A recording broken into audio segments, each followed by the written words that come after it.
விழுப்புரத்தில் பொதுமக்களின் கோரிக்கையை ஏற்று நகராட்சி பூங்காவை மீட்டெடுக்க விழுப்புரம் சட்டமன்ற உறுப்பினர் லட்சுமணன் அதிரடி நடவடிக்கை மேற்கொண்டார். விழுப்புரம் நகர் பகுதியில் அமைந்துள்ள நகராட்சி பூங்கா முறையான பராமரிப்பின்றி செடி கொடிகள் அடர்ந்து புதர் போல காட்சியளித்தது. இதனால் சிறுவர்கள் விளையாட முடியாமலும் பொதுமக்கள் நடைபயிற்சி மேற்கொள்ள முடியாமலும் கடும் அவதிக்குள்ளாகி வந்தனர்.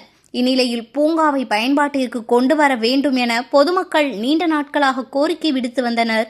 இந்நிலையில் பொதுமக்களின் கோரிக்கை ஏற்ற விழுப்புரம் சட்டமன்ற உறுப்பினர் லட்சுமணன் இன்று காலை ஆய்வு மேற்கொண்டார். 100க்கும் மேற்பட்ட நகராட்சி தூய்மை பணியாளர்களை கொண்டு மண்டியிருந்த புதர்கள் அகற்றப்பட்டு விளையாட்டு உபகரணங்கள் சீரமைத்து பூங்கா முழுவதும் சுத்தம் செய்யப்பட்டது.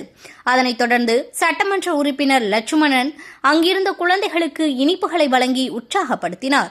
மேலும் அங்கு இருந்தவர்களுடன் சிறிது நேரம் இறகுபந்து விளையாடி மகிழ்ந்தார்.